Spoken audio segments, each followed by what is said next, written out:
While scanning the restaurant for my client, my eyes unexpectedly landed on my ex-wife, Emily. She was cozied up with a slightly overweight middle-aged man who looked like he had once been in good shape, but had clearly let himself go over the years. Emily sat next to him looking utterly content, and everything about this man screamed wealth. As I stood there in the foyer, memories of our past life together came rushing back, even though 3 years had passed since our divorce. The emotions felt as fresh and painful as if it had all happened yesterday. Instead of being by her side, I found myself watching from a distance, a mere observer to her new life where her desires were met and my troubles had only just begun. It all started with a business trip to Albany for a client meeting. To avoid the exhausting drive back, I had planned to stay overnight. However, just an hour into the trip, the client called to cancel because of a car accident. Although he was fine, he apologized profusely for the inconvenience. I reassured him it wasn't a big deal and suggested we reschedule. Despite my outward calm, the unexpected change in plans left me dreading the 2-hour drive back. Determined to make the best of it, I decided to surprise my wife with a romantic dinner.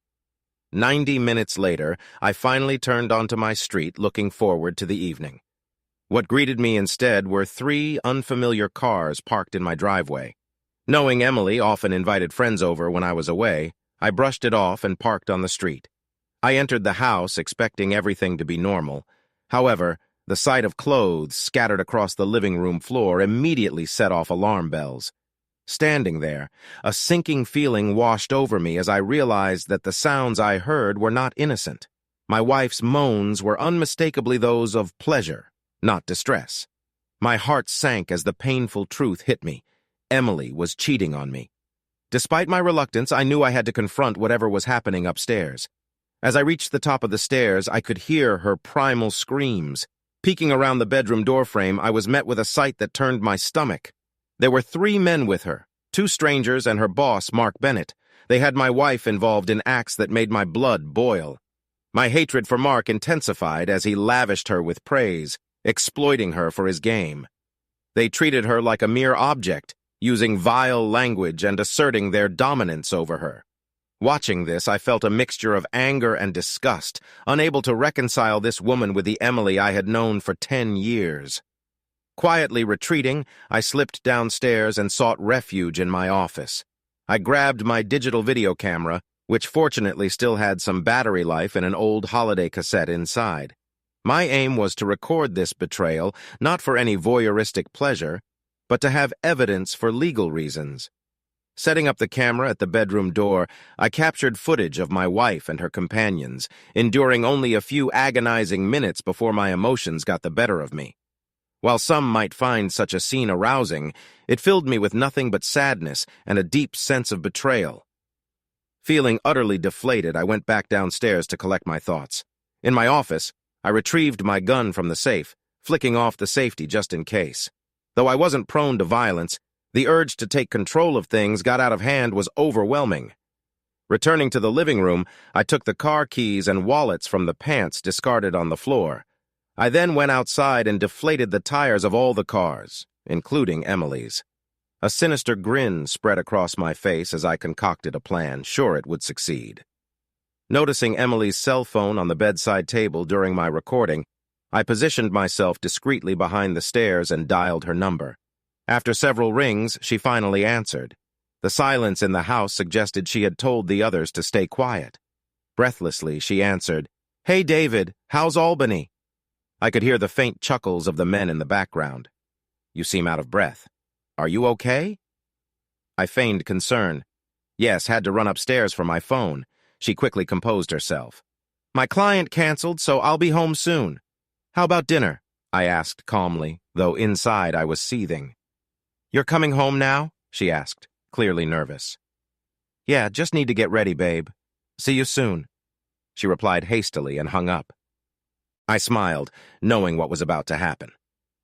Just as I expected, 4 naked individuals started rushing down the stairs into the living room.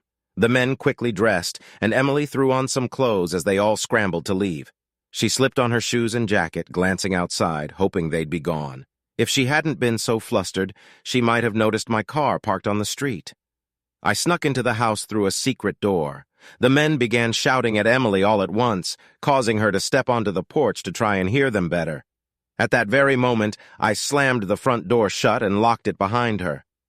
Emily caught a glimpse of my face through the window, trying to plead with me, but the time for talking was over. The men came back to the porch, banging on the door and demanding their belongings. Sensing their intentions, I called 911, reporting an attempted break-in.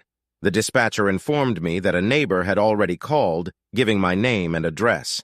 The police arrived quickly within just 2 minutes. After questioning Emily, I approached the officers and informed them that my wife had been mistreated by the men, demanding their arrest. The men immediately protested, claiming they were invited and that everything was consensual. Everyone, including myself, turned to Emily, waiting for her response. Avoiding eye contact, she admitted in a shameful voice that she had indeed invited the men and participated willingly. The men looked relieved as they avoided any charges. Soon, more police cars arrived, and they took down everyone's information. The senior officer then told me that since my wife had invited these men and they were all adults, there was little they could do legally. He suggested counseling, delivering the advice with a disdainful look at Emily. I told the police to call a taxi for her, stating she wasn't allowed back in the house that night.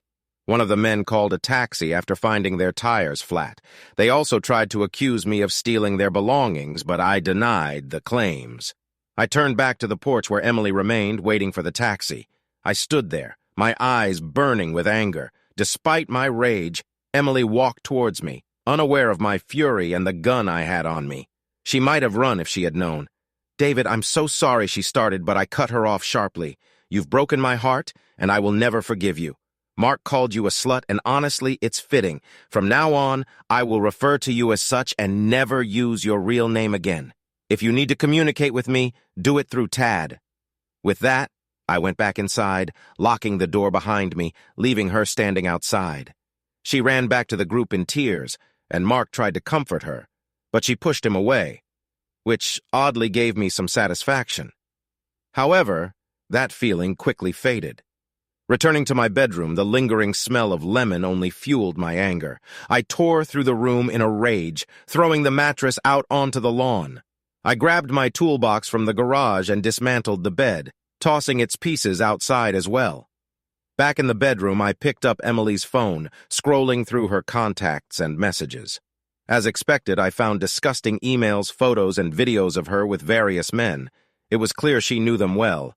I laughed bitterly at my past ignorance, realizing those days were gone. I took all her belongings from the bedroom and dumped them on the front lawn. Moving to the guest room, I found more of her things. While emptying the last drawer, I felt something jammed inside. Angrily, I yanked it open, revealing several DVDs hidden beneath. One of the cases cracked, but the disc was intact. My heart sank again as I examined the DVDs. I didn't think it could get worse, but it did. Downstairs, I arranged everything on a shelf and started watching. The first DVD showed Emily with her friend Jessica at Jessica's house, engaging in intimate acts with different people. I watched for hours, tears in my eyes, stopping only at the final 2 discs. The first of the last 2 showed Emily with her tennis instructor, a service I paid for. She always came home too tired for intimacy after her lessons, which now made sense. The second DVD was the worst. Emily in her office with Mark and his boss, Jack Miller, a man with a great reputation in the community. Seeing this, I felt betrayed on another level. I carefully placed her phone, the DVDs, and the tape I had recorded earlier into a large envelope. I planned to give it all to my lawyer and my best friend Chris Hayes, one of the few people I trusted. Nothing else mattered at that moment. I powered up Emily's computer and copied every file, email, photo, and video onto external drives. It took an hour, but I was determined. After that, I sat down to go through her digital archives. I found videos similar to those on the DVDs and explicit photos. Digging deeper, I uncovered emails from the past 6 months, hidden under misleading file names, revealing even more of her betrayals. I uncovered a series of emails between Emily, Mark, and several other men, including exchanges with Jessica. I had dismissed them last week, but one particular email nearly broke me. For a brief moment, the thought of using my weapon crossed my mind, but I quickly realized she wasn't worth it. I needed to stay strong. The email that devastated me was from Emily to Jessica. Jessica had asked why she hadn't left me and to describe her ideal future husband. Emily's response was brutally honest and cut deep. "Jessica, I'm done with David. He's faithful, but a fool. I'm afraid he's getting close to discovering my double life. He's not entirely clueless, but love blinds him. He's been gaining weight lately, and his growing belly is such a turn-off. Compared to other men, he's lacking. I hate his beard and mustache. They make him look disgusting. I used to love him, but the excitement of the past few years is too good to give up. His lawyer friend could be a problem if he gets involved. Mark and Jack at work are hinting at promotions and perks with suggestive undertones. I find it amusing. I also want a house and a car. If I play my cards right, I could secure alimony every month. I'm looking forward to our Tuesday party once my tennis injury heals. Mike is amazing. Make sure I get last Thursday's video. It was my first time with so many men. As for my dream man, he must be wealthy, loyal, compliant, and not too bright. He must cater to my every whim without question. I don't care about the bedroom as long as there's money." I laugh. I can get my needs met elsewhere. Sometimes it's just too easy. Damn, David's home now. Gotta go. See you Tuesday. Call me. I read this letter over and over, each word more disgusting than the last. The realization that she felt this way about me, and that she had been cheating on me for over 2 years, was soul-crushing. Was my love so blind? I finally collapsed on the sofa, overwhelmed by exhaustion and emotional pain, and eventually fell asleep. The next morning, plagued by a restless night, I called in sick to work. I reached out to my close friend and lawyer, Chris Hayes. His secretary, Linda, answered. I'd known her almost as long as I'd known Chris. I urgently requested a meeting, but she informed me he'd be in court all day. Linda relayed my message, and Chris told her to schedule me in an hour. If he starts bothering you with nonsense, mention Laura White. That'll grab his attention. See you in an hour, I said before hanging up. As I got dressed, my phone rang. Reluctant to speak with Emily, I checked the caller ID. It was an unknown number, so I answered, suspecting it might be Chris. "Hello, Mr. Lewis. This is Jack Miller from Emily's office. I'd like to discuss the events from last night at your house. Can we meet today in my office to clarify the situation?" Unsure if he knew about the video footage of him with my wife, I realized he was concerned about retaining Mark Bennett's key clients. Emily and Mark were valuable assets to him, and he didn't want to lose them. Additionally, he was likely worried about negative publicity for his company and himself. "Mr. Miller, I have an important meeting this morning, but I'll call you back before noon to arrange something for today," I replied calmly. I made it sound like he was negotiating with me, but he was in for a surprise. As I stepped out, I saw what looked like a bizarre yard sale. The broken bed and Emily's clothes scattered across the lawn. An elderly neighbor waved. Clearly curious, I knew I'd become the talk of the neighborhood. In the city center, I grabbed a bite to eat before heading to Chris's office. Linda made me a cup of coffee. Lots of cream, no sugar. We had a long history together. Holy crap, David. I don't know what you've got on Chris, but he told me to clear his schedule for today. I could use a month off, she joked. If you want to know who Laura White is, you'll have to ask Chris, by the way. Where is he? I asked. He said he'd be here shortly. He needed to reschedule his meeting with the judge, she informed me. Just then, Chris walked in. Holy crap, David. Laura White, you must be in deep trouble to mention that name. Come into my office and let's talk. Linda, don't patch me through to anyone right now, Chris said quickly. I grabbed my coffee and he shut the door for privacy. I recounted the events of the previous night and shared what I had discovered about Emily's double life. Then I handed him an envelope with the evidence I had gathered. Chris listened attentively, processing everything. I also told him about Jack Miller's request for a meeting. Well, David, let's prioritize. I've known you for a long time and I understand you're devastated. Is there any chance for reconciliation with Emily? He asked. Chris, if it were Anna, your wife, and you found those videos and emails, you'd leave her immediately. I want a divorce, but I also want to make her pay for this betrayal. I'm not going to let this slide, I said, my voice filled with anger. All right. First, we'll go after Mike in the tennis club. Jessica has off the table since she's just a friend. Emily's workplace is a different story. We'll also sue the 2 clients and their companies who are at your house, and we'll go after Mark Bennett, Jack Miller, and their associates. He explained things might get worse before they get better. Chris warned me I don't care. Even if it gets messy, I'm going to make these people pay through Emily, I asserted. Okay, David, recap what Jack Miller wanted and we'll go from there. Chris said we discussed several options, and I preferred the last one, a direct attack on Emily's workplace. I had leverage with the video evidence of Bennett, Miller, and Emily in their boardroom. Chris noted that as Emily's superiors, they had influenced her actions. Be prepared for serious legal consequences, Chris warned. Once Jack Miller realizes the extent of our evidence, he'll likely push for a settlement. If it's less than $2 million, he can forget it, I stated firmly. Let's aim for $2.5 million. I've seen your legal bills before, I joked, trying to lighten the mood. Come over tonight at 7 p.m. Anna will make us a great dinner. You could use a break. I scheduled an appointment with Jack Miller for 2 p.m. right then. Linda popped into the office. Chris, Emily is on line 1, she said. Linda, I told you no calls, Chris snapped. Sorry, Chris, but Emily wants to talk to you and I thought you might want to answer, Linda explained. Chris sighed. All right, put her through. Does she know David is here? Not that I know of, Linda replied. Tell her I'll talk to her in a minute, he said.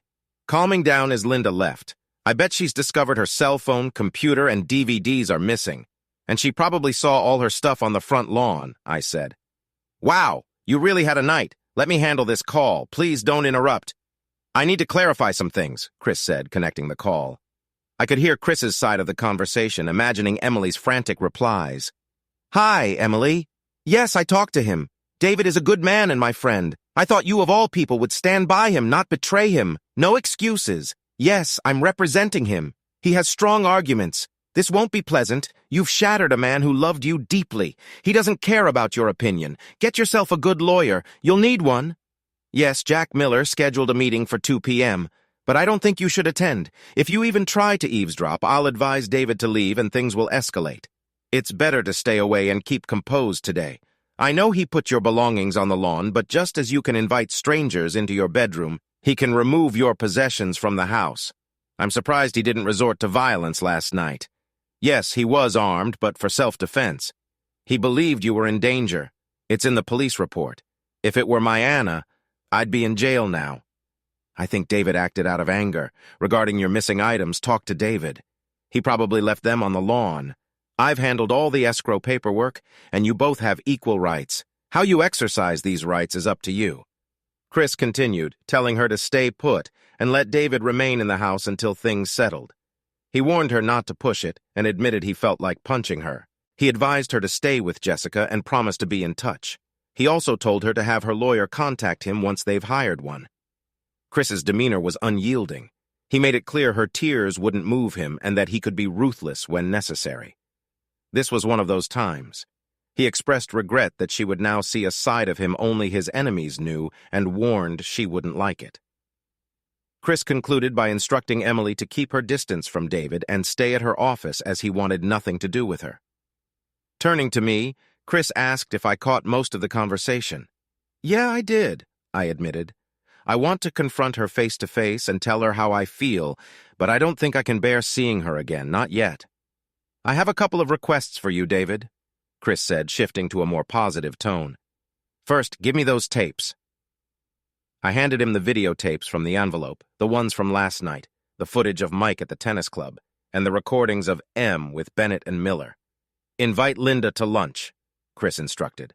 Seeing my puzzled look, he explained, I'll review these tapes to spare you more distress before our meeting with Miller. Watching them won't help you right now.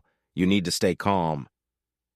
Recognizing his wisdom, I thanked him and shared the good news with Linda. She joked about going to an upscale restaurant if Chris was paying. We laughed and left the office. Linda was a great lunch companion, helping me forget my troubles for a while. When we returned, we found Chris in high spirits, doing a little victory dance. These recordings are a game changer, David. I can't believe it, he exclaimed. My bitter-sweet expression must have clued him in. Oh, David, I'm sorry. I didn't realize how much these videos hurt you. I was just excited about the evidence, he apologized. David, come over here. I need you to see something, Chris beckoned. I stood behind him, looking at the screen. Did you watch the entire video Mike shot at the tennis club with M? He asked. No, I only skimmed through some of it. It was tough to watch without wanting to lash out, I admitted. Brace yourself for this, Chris said, his tone grave. Right after Mike and M finished, a small crowd gathered in the men's locker room. Yes, the tennis club's locker room. It's hard to believe, but she allowed the other men who were watching to join in after Mike. I'm not sharing this to upset you, but to show you the kind of person we're dealing with, Chris said, pointing to the screen on his desk. The man on the screen was older, draped in a towel with long gray hair and a walrus-like mustache. Do you recognize him? Chris asked, hitting play on the video. The man let the towel drop, revealing a physique any man would brag about, but the problem was he immediately went to my wife and started having sex with her. Then 5 more men surrounded her, eagerly waiting their turn.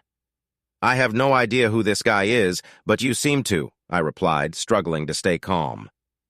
David, this is crucial for our meeting today at the tennis club at 4 p.m., Chris said, his excitement clear as he outlined his plan. I couldn't help but smile at his strategy. Besides being a friend, Chris was an outstanding lawyer, and I felt reassured having him on my side. We left his office for downtown, carrying a portable DVD player, some printed photos, and legal envelopes. When we arrived at M's building, we headed to Jack Miller's office on the top floor, while M's office was just a floor below. After waiting in the reception area, we were finally ushered into Mr. Miller's lavish office. Just before entering, I felt someone's eyes on me from the hallway. I glanced over and saw a woman who quickly disappeared around the corner. Guess who, I thought, relieved I wouldn't have to face her today. Inside Jack's office, filled with opulent furniture, plaques, awards, and photos with notable figures, I wondered if he had ever brought M here. My disdain for Mr. Miller grew even stronger. "Hello, Mr. Miller. This is my friend Chris Hayes, and he'll be joining us today," I said as we shook hands. "Mr. Lewis, Dave, I thought this was supposed to be a private meeting between us," Mr. Miller said, surprised.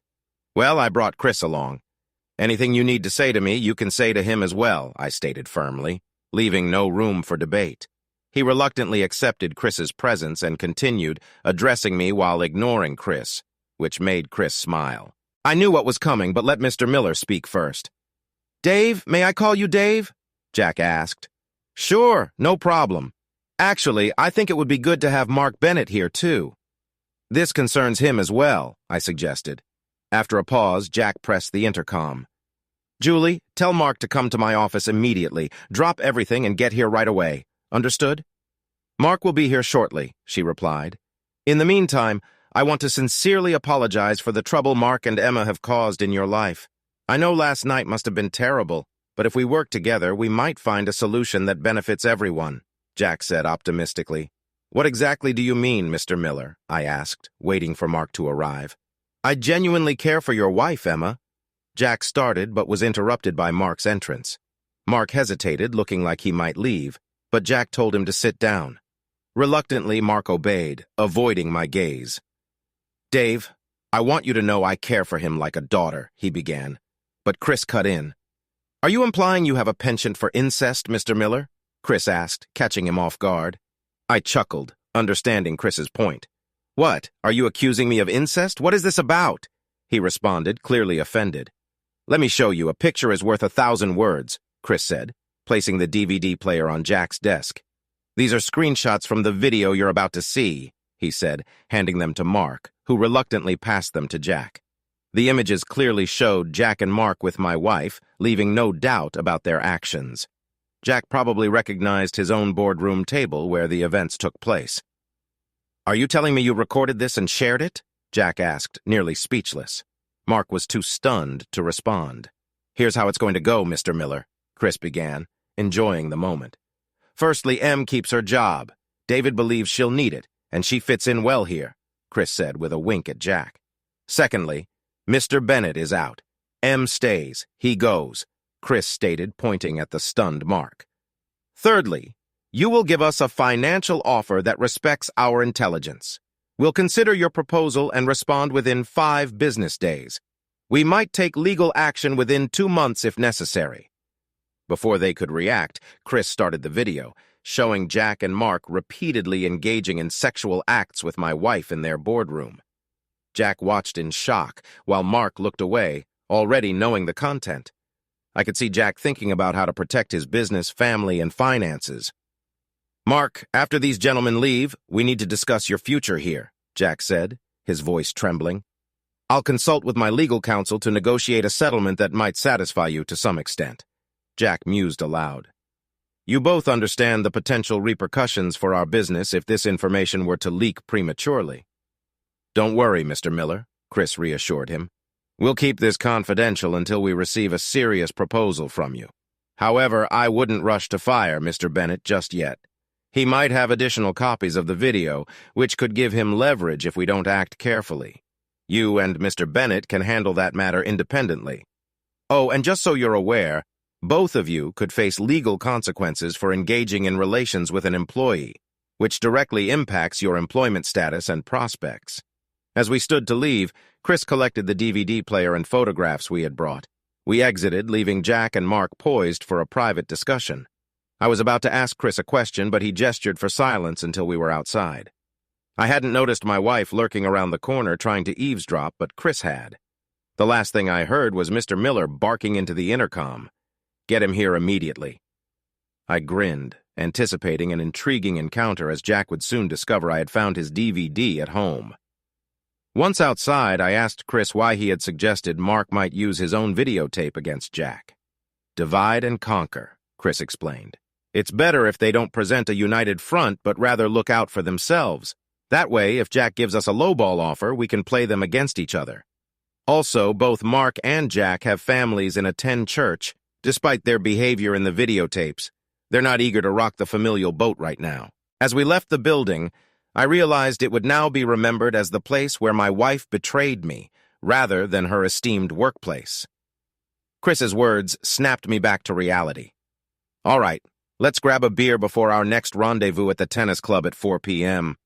We could both use a drink, and there's something I need to discuss with you, though I'm not quite sure how yet. Chris mentioned as we drove across town towards the tennis club. We stopped at a quaint bar restaurant adjacent to the tennis club. Chris ordered 2 beers and began speaking to me. David, I believe Jack Miller will make an offer, likely just under $1 million.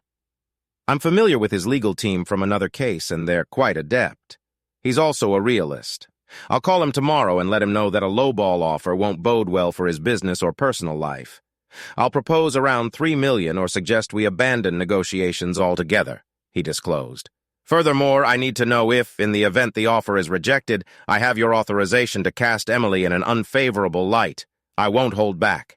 My duty as your legal representative is to pursue victory in court, even if it means exposing potentially damning revelations about Em, your marriage, and even your personal life. It might get ugly and highly publicized, but I'll use every legal means to secure our case. You might not appreciate all the details that could surface.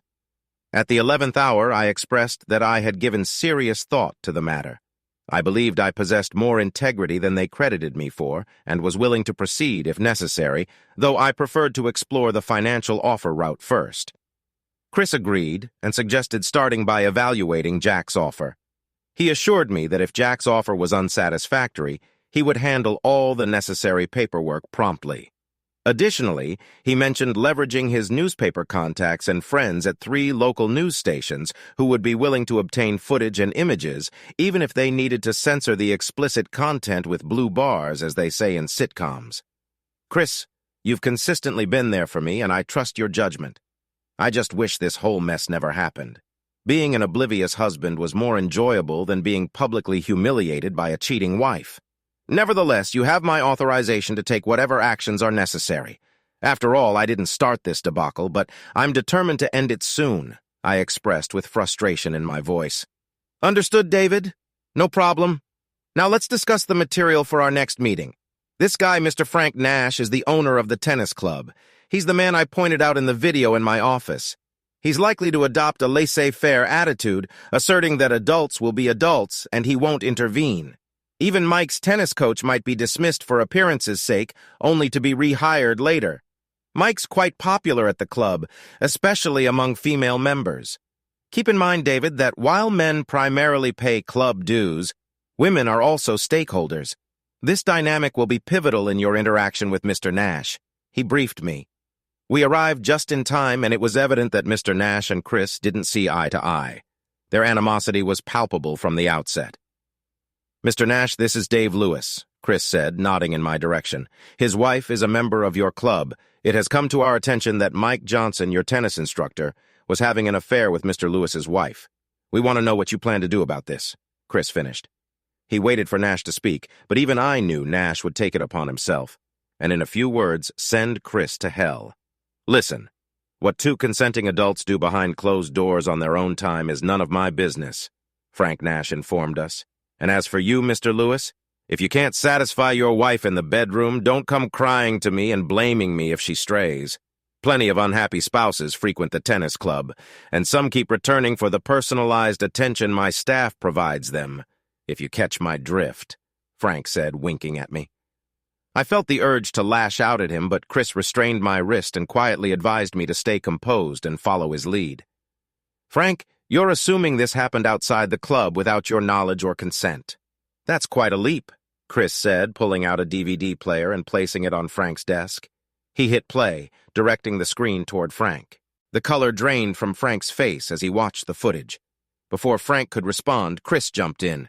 "Frank, you and your colleagues knowingly took advantage of a paying member of your club, Mrs. Emily Lewis, a married woman whose dues were paid by Mr. Lewis. Now Mr. Lewis is understandably a very dissatisfied customer. When word of this gets out, every dues-paying husband will question whether his wife is up to the same activities while he's paying the bills. I'll need to subpoena everyone present in the locker room that day. I doubt the married men will be happy with you," Chris said with a tone that made it sound like he was recounting a dramatic story. "And there's the issue of privacy invasion from filming in the locker room. Frank, once I'm through with you, your club's reputation will be ruined and your finances will be in shambles," Chris added for emphasis. "Here's what we want: a significant financial offer and swift action from you. This could save you a lot of trouble and money." We watch Frank Nash consider his options. "Chris, you're something else, but your logic is sound. I'll call you tomorrow with my offer. If I comply, all tapes are returned to me and kept confidential. Mike will be fired immediately. Now, if that's all you legal bandits wanted, get out," Frank said, dismissing us. Chris grinned, collecting the DVD player and switching it off. "Oh, and say hi to Victor Ramirez for me," Chris said to Frank as we left the room. "Go to hell," Hayes was Frank's only reply. Chris left all the way to the parking lot. "Well, that was quite the adventure. Now we wait for offers," Chris told me as we headed to his house for a homemade dinner. By the end of the week, Jack Miller had offered nearly $2.7 million. Mark Bennett, after naively handing over all his tapes to Jack, found himself jobless as Jack swiftly fired him, leaving Mark with little recourse. I went after the two clients of Mark's who were involved with my wife. Both were desperate to avoid publicity for their companies and themselves, so each offered me $1 million to keep quiet. Frank Nash refused to make any offer, suggesting we take legal action instead. So we did. He ended up losing $3 million, and by the time we were done with him, his club faced a mass exodus of members, forcing him to give up ownership. He thought he could escape unscathed, but the judge was unimpressed with the locker room footage and the infidelity. I gave him a house and a car as she wanted, without paying a dime in child support. I saw her only twice in court. Both times I called her a trumpet, which made her cry. I often wondered why she cried now, but not before causing such chaos in my life. Following Chris's advice, I ended up with more money than I ever imagined, though the pain still lingered, haunting me to this day. Lost in thought, all the trials of that dreadful year came flooding back. I hadn't realized someone was speaking to me until I snapped out of my reverie and heard the restaurant manager asking if everything was okay. Unsure how long I had stood there, I shook my head to clear it and returned to the present. "Sorry, just lost in some old memories." "Thanks," I told the manager, noticing his curious glance, much like how people look at someone lost in their thoughts. I headed straight to my ex-wife's table. The shock on her face was clear. The last time she saw me, I was overweight, with long hair and a beard, still nursing an old knee injury from baseball. That was my excuse, but in reality, I had settled into a complacent life with her. Now, with a shorter haircut, a fitter physique from regular workouts, and a repaired knee thanks to Mark and Jack's settlements, I looked very different. My suits were now high-end, and I made sure to present myself well in public. I decided to break the ice. "You look amazing today, Trumpet." "Almost forgot how stunning you can be," I remarked, deliberately aiming to provoke her. "My name is Emily David. Why can't you call me by my name?" she snapped, clearly agitated. "I didn't give you the nickname Trumpet. You know who did? I just find it fitting." "I warned you 3 years ago that you shattered my heart," I said, watching her face redden. The man next to her started to rise in defense, but she urged him to stay seated. Tears began to well up in her eyes, smudging her makeup. Her boyfriend stepped in. "Go fix your makeup, Em. I'll deal with this jerk." With those words, she stood, locking eyes with me as tears streamed down her face. Her reaction surprised me. I didn't think she still had any feelings left for me. Maybe it was guilt. "I expect you to be gone when I return," she said tearfully, heading to the restroom. As she wiped her eyes, I caught a glimpse of a sizable engagement ring on her finger. "You must be Dave Lewis, Emily's ex-husband," he said with a sneer. "Indeed, and you must be the new man she's been dreaming about," I replied, feeling his hostility. "I'm Emily's CFO. "I'd advise you to watch your language," he warned, clearly trying to avoid a scene. "I only have a few questions, and then I'll be out of your life forever," I told him, noticing his puzzled expression. "I've been where you are, and I don't want anyone else to go through what I did. I'm sure she's painted me as a terrible husband, abusive, neglectful, or a womanizer. But I'm not here to change your opinion of me." First question. Does Jessica still host her Avon gatherings on Tuesdays and Thursdays? Emily helps Jessica with her decor sales on Mondays and Wednesdays. Your memory must be slipping, he retorted smugly. All right then. Does she still play tennis on Saturdays? I asked. Emily plays tennis on Sundays. Your recollection seems pretty poor for someone who was married to her for so long, he said triumphantly.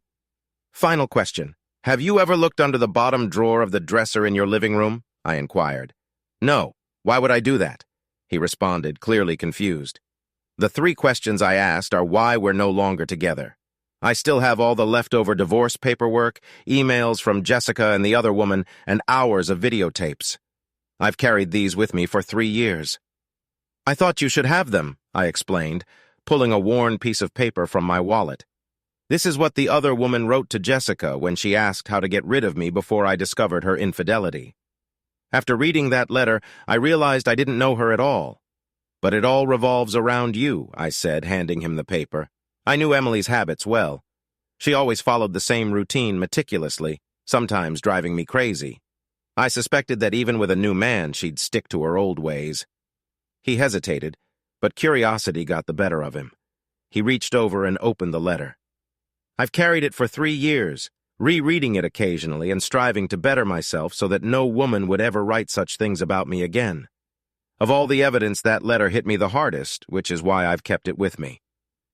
He read the letter slowly, then set it down.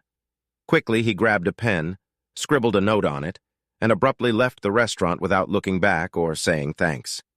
His face remained expressionless. I leaned over to see what he had written. I'll be back soon. Please wait here. I need to check under the bottom drawer of the living room dresser. Adam. I sensed he'd seen the truth, even if he didn't like it. The letter seemed to be the tipping point, and he needed to verify it himself. Leaving a note on Emily's table, I left the restaurant. There was no way I was staying there tonight. In the foyer, I called my client, who was fine with rescheduling our meeting since they were running late anyway. Before leaving, I glanced back at the table. Emily returned, searching for Adam. Sitting down, she noticed her old letter and Adam's note. Her face turned pale as she read them. The last time I saw my wife, she was sobbing so intensely that the entire restaurant stared. I felt a twinge of pity, but was mostly indifferent. That was my final encounter with her. I still wonder if Adam found anything under the dresser drawer. Emily's tears suggested he might have.